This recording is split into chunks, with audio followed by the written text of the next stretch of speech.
Texas Chainsaw Massacre, the game just came out. It's available on every platform, even the previous generation Xbox One and PlayStation 4. It's of course not on the Nintendo Switch. This game's pretty intense. The recommended age is 17 plus, so yeah, not for kids. The game's most similar to Dead by Daylight. Both games are player versus player and online only experiences. There is no single player mode here. You can choose to be the killer or the family as they call it in this game, or you can also choose to be one of the victims where the objective is for you to escape, just like Dead by Daylight. Each match consists of 7 players, 3 family members and 4 victims. Now there's only 3 different maps at launch that get selected randomly. There's also a number of different characters for players to choose between. They have different abilities and slightly different play styles. I would say choose to play as a family your first few matches. That'll let you get familiar with each map. And knowing the map is a big advantage when it comes to this game. Escaping as the victim is the ultimate feat in this game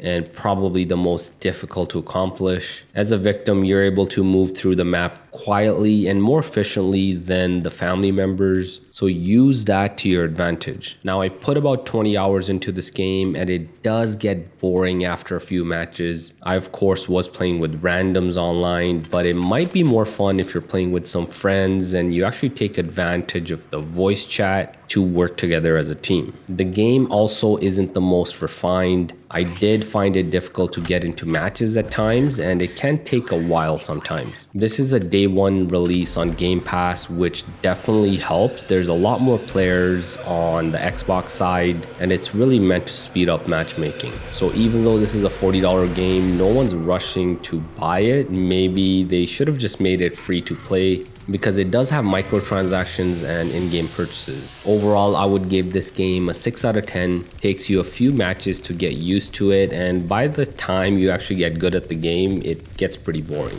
Now let's talk about the technical side. The game can actually look quite good on the current gen consoles. Here it is on PS5, looking good on this outside area during the day. And hey, look, there's even some nice ray tracing reflections. Now, I'm not gonna look at the loading times here because it's an online game. Most of the waiting happens during matchmaking. It of course features like quick resumes are not gonna work. The game's relatively small in size on console. It's 15.4 gigabytes on Xbox One, 22 gigabytes on Series S and X, and 15.8 gigabytes on PS5. Xbox One and PS4 run the game at 1080p and 30 FPS. The more powerful consoles of course look much better than these older ones, as you can see by this side-by-side comparison. Now on the Xbox One and PS4, the performance is solid. I mean, it's only 30, but it's a solid lock 30 with no FPS drops. The Xbox Series S does have 2 graphic modes, performance and resolution, but something's wrong here. Both modes look exactly the same. Series S appears to be targeting 1440p resolution, although it looks like it's dynamic,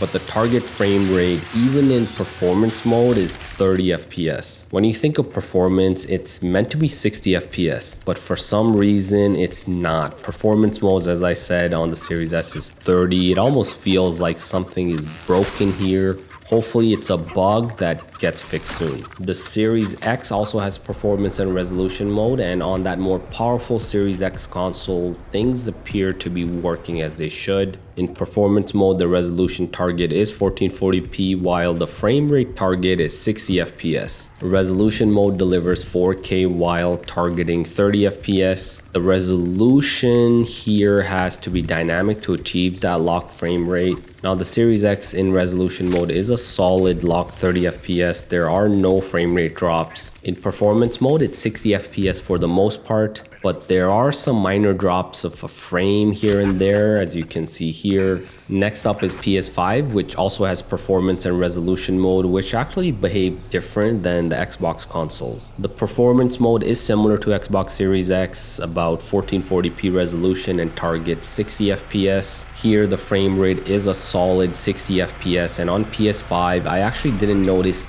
even the single drops I saw on the Series X. Resolution mode actually differs on the PS5 compared to the Series X. The resolution is similar, targeting 4K, but the frame rate here is unlocked. It's actually running at about 40 FPS in resolution mode with that unlocked frame rate. Overall, it seems like the game runs slightly better on the PlayStation 5. Now that's a bit odd since this is a day one Game Pass release and the developers should have really worked out the performance bugs on the Xbox consoles as a priority, especially the Xbox Series X performance mode, which is running 30 FPS. I mean, that's unacceptable. It should be 60 FPS. So that's what you need to know about Texas Chainsaw Massacre on all consoles, including the Xbox Series S, Series X, and PS5. For the rest of the video, I have some more gameplay on the different consoles.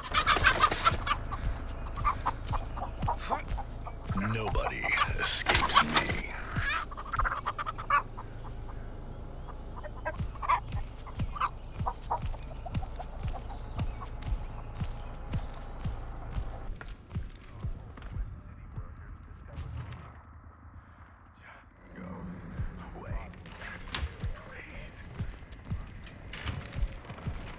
If Grandpa was able, this would be over by now. I better go feed him.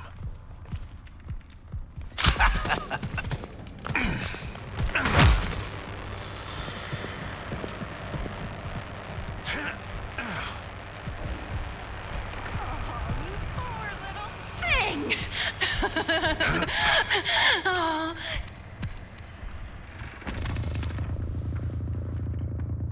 That might help.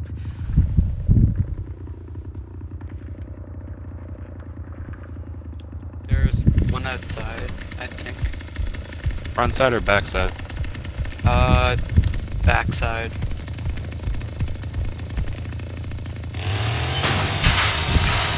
Was that electric gate turned on? I don't know. Oh, there's two of them.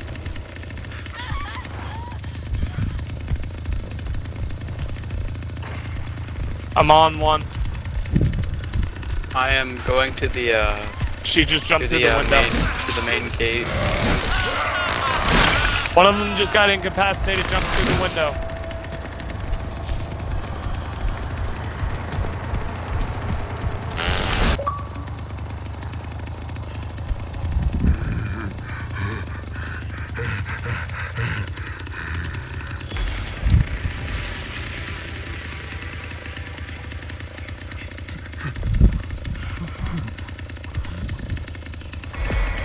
There we go. Got level 3. I just got a rare achievement. There we go. Jump out the window. Do it. Yep. Over there, over there, over there. They're in the front yard now. They're out. Fuck.